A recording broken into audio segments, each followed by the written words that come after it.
My name is Dr. Mohit Singh, son of Priyavrata Singh and Mrs. Seema Singh और JRCM। और मैं पहले आपको आज अपने RCM के एक्सपीरियंस मैंने जो लाइफ में देखा है RCM से जुड़ा जो भी है वो आज शेयर करता हूँ आप लोगों से। ये बात है 2001 की, जब मेरे डैड प्रिंसिपल थे, तो उसी वक्त मेरी मम्मी ने भी हमारे कारण एक स्कूल की शुरुआत की थी। और उस स्कूल में जून का महीना था, बहुत गर्मी का महीना था। और जैसा बोलते हैं कि भगवान हर जगह नहीं हो सकते आपके लिए, लेकिन भगवान के रूप में मिस्टर BC छाबड़ा सर उस वक्त हमारे मम्मी के स्कूल में आए थे।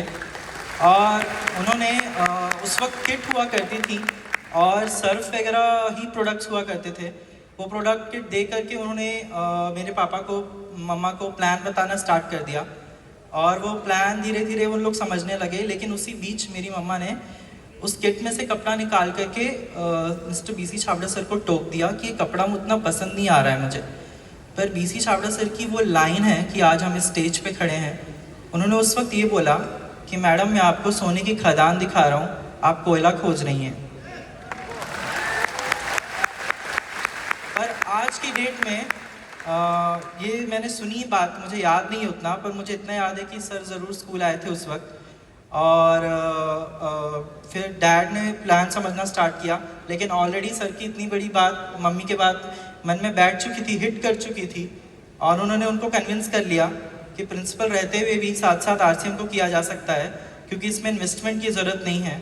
और उनको तब ये बहुत अच्छे से पता था कि हमारे पास इन्वेस्टमेंट के लिए तब कुछ नहीं था।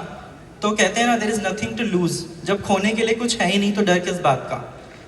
तो फिर उन्होंने इस बिज़नेस को स्टार्ट किया। और फिर वो उसी बीच उनका बिज़नेस अच्छे से चलने लगा। और उसी बीच DPS प्रिंसिपल के पद के रूप में वो जम्मू चले गए।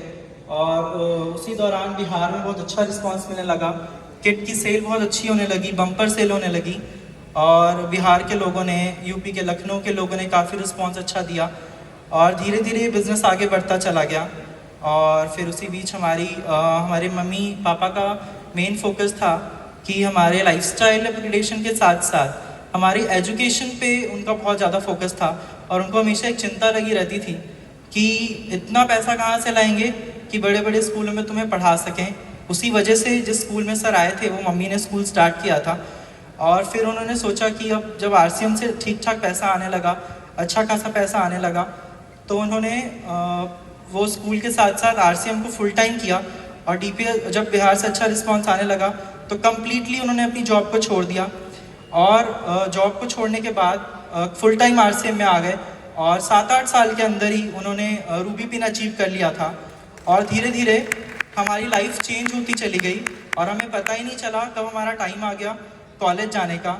और लेकिन उसी बीच जब वो RCM बिज़नेस फुल टाइम करने लगे थे तो ना दिन देखा, ना रात देखा, ना दिवाली देखी, ना होली देखी। तो उनकी वजह से ही हम, जब उन्होंने 7-8 साल लगातार मेहनत की और दिवाली में नहीं घर आते थे, तो हम लोग को लगता था नहीं आते पापा घर पे, नहीं मनाते हैं। लेकिन उसके 3-4 साल के अंदर दिवाली दिवाली की तरह मनाने लगे, होली होली की तरह मनाने लगे। ये सब कुछ RCM की बदौलत हुआ। और ये सारा श्रेय जाता है founder mister TC Chhabra sir को। आई होप ये मैसेज उन तक पहुँच जाएगा मिस्टर सौरभ सर के थ्रू। और all thanks to mister BC Chhabra sir, जो उन्होंने इस बिज़नेस को दिया और उस वजह से ये सब हो पाया। और फिर बात आती है अब मेरे कॉलेज जाने की। फिर उस वक्त जब मैं अपने कॉलेज के लिए फॉर्म्स वगैरह फिल कर रहा था तो डैड की हेल्थ ठीक नहीं रहती थी। तब धीरे धीरे उनको इंजरी के कारण थोड़ा मूवमेंट डिसऑर्डर होने लगा। तो फिर फिर हमें कहीं ना कहीं चिंता लगी रहती थी, मम्मा को चिंता लगी रहती थी कि आगे कैसे होगा। लेकिन RCM का नेटवर्क ऐसा था, को लीडर्स का सपोर्ट ऐसा था कि धीरे धीरे बिज़नेस अच्छे ही ग्रोथ पैटर्न पे चल रहा था और लगातार चेक आ रहा था। हम लोग को किसी चीज़ की दिक्कत नहीं थी। आज मैं आपसे पूछता हूँ, कोई भी ऑक्यूपेशन आप करते हैं, प्रोफेशनल, बैंक, पोस्ट ऑफिस, कोई भी government, central government, state government job, कौन सा ऐसा ऑफिस है जहाँ आप 5 साल नहीं जाते हैं तो आपको सैलरी देता है? आप तो एक दिन नहीं जाओगे, अगले दिन आपको पूछ देगा आपका बॉस कि आप कल क्यों नहीं आए थे। लेकिन ये को लीडर्स का ऐसा सपोर्ट था, उन्होंने कभी पीछे मुड़ के नहीं पूछा कि सर क्यों नहीं आते हैं मीटिंग में, सर आजकल कोई भी प्लान समझने, कोई न्यूट्रीचार्ज प्रोग्राम की ट्रेनिंग में सब छोड़ दिया उन्होंने। लेकिन आरसीएम के सारे लोग जो लीडर्स जो इसमें काम कर रहे थे, उनकी स्ट्रेंथ ऐसी थी, उनका सपोर्ट ऐसा था कि नेटवर्क चलता चला गया और एक ऐसे मुकाम पे पहुंच गया।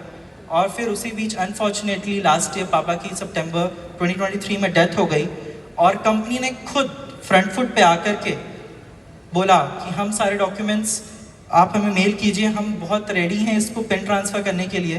और उन्होंने खुद इस फॉर्मेलिटीज़ में जितना भी पेपर वर्क था, कंपनी के जितने भी सारे एग्जीक्यूटिव्स हैं, एम्प्लॉयज़ हैं, उन सब की इसमें मेहनत लगी है।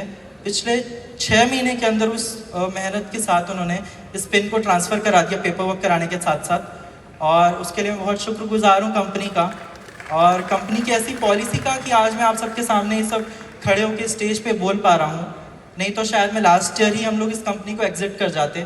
लेकिन इस कंपनी की ऐसी पॉलिसी है कि ये next generation to generation transfer होती है। और आप लोगों से उम्मीद करता हूँ कि इसमें क्या होता है ना कि आप कुछ टाइम में ही आरसीएम जब करने लगते हैं तो फिर आपको ऐसा लगने लगता है कि पिन नहीं बढ़ रहा है, ग्रोथ नहीं हो रही है, तो फिर अब क्या करें, अब कैसे आगे बढ़ें। लेकिन मैं आपसे एक चीज़ पूछता हूँ कि कभी भी 1 महीने के अंदर, 6 महीने के अंदर, 1 साल के अंदर ये कोई मैजिक नहीं है, ये कोई जादू नहीं है, ये कोई क्विक मनी का साधन नहीं है कि आप लोग को 1 महीने के अंदर पैसा आने लगेगा। इसमें आपकी मेहनत तो लगेगी ही और इसमें इन्वेस्टमेंट आपका ज़ीरो लगता है। जैसा कि आपको पता है ये बिज़नेस ज़ीरो इन्वेस्टमेंट वाला बिज़नेस है। और लास्ट में एक चीज़ और बोलता हूँ, जब कभी लगे कि पिन अटक गया है, नहीं बढ़ रहा है, अब छोड़ देते हैं, इस बिज़नेस में कुछ नहीं बचा है, क्या ट्रेनिंग देंगे, कैसे समझाएंगे, तो एक बार अपनी नेक्स्ट जनरेशन के बारे में सोचिएगा और आप में वो ऊर्जा भर जाएगी और आप इस बिज़नेस को फिर से करने लगेंगे। जय आरसीएम। Thank you.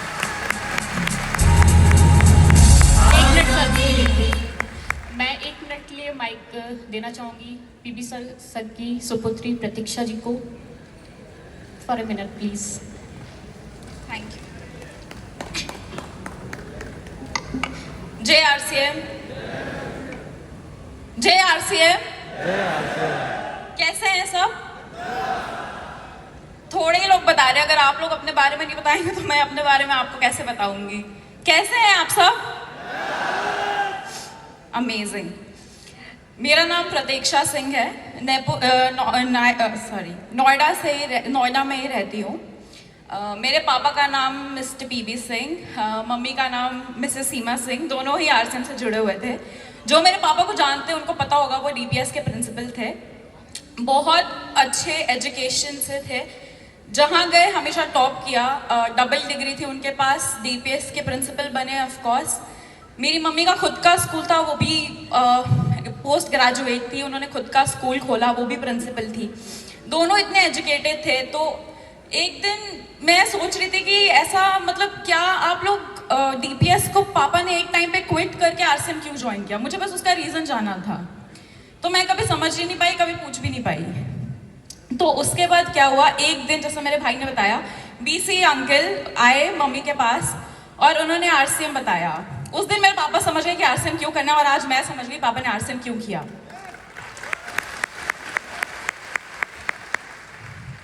आज मैं 2nd जनरेशन यहाँ आप सबके सामने खड़ी हूँ। मैं अपने पापा के नाम के मुंह से नाम सुनती थी, बीसी अंकल का, केसी अंकल का, ठारी अंकल का, अत्री अंकल का, महावीर अंकल का, इन सब का नाम सुनती थी। और आज आप लोग के सामने खड़े होकर बोलने का मौका मिल रहा है। मुझे लगता नहीं कि ऐसा कोई और कंपनी कभी भी किसी और को ऐसा मौका कभी दे सकता है।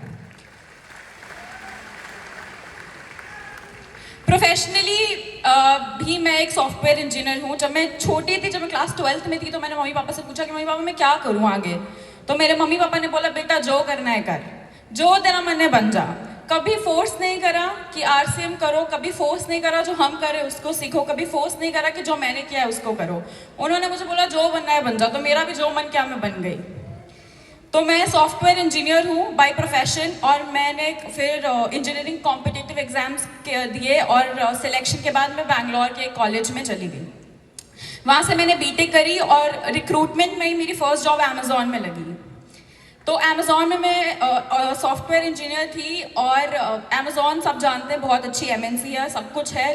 मेरा पैकेज भी बहुत अच्छा था, सब कुछ है, सब कुछ बढ़िया है, कोई प्रॉब्लम नहीं है। बट अगर 12 महीने में आप अगर 30 डेज अपने लिए निकाल लो, कुछ भी हो सकता है, जैसे हमारे साथ एक दुर्घटना घटी, उसमें अगर मुझे 30 डेज चाहिए, 60 डेज चाहिए, तो कोई कंपनी है जो देगी इतना टाइम?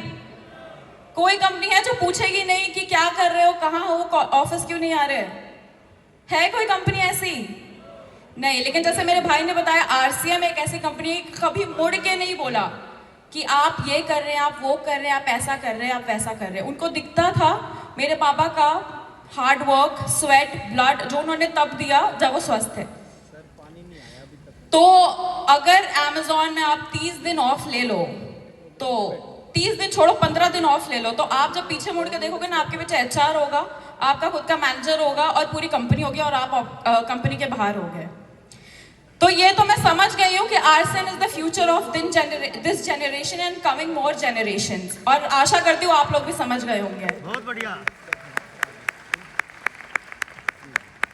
कल मेरा बर्थडे है और मेरे को समझ नहीं आता मैं अपने मम्मी पापा से और क्या मांगू, उन्होंने मुझे सब कुछ दे दिया है।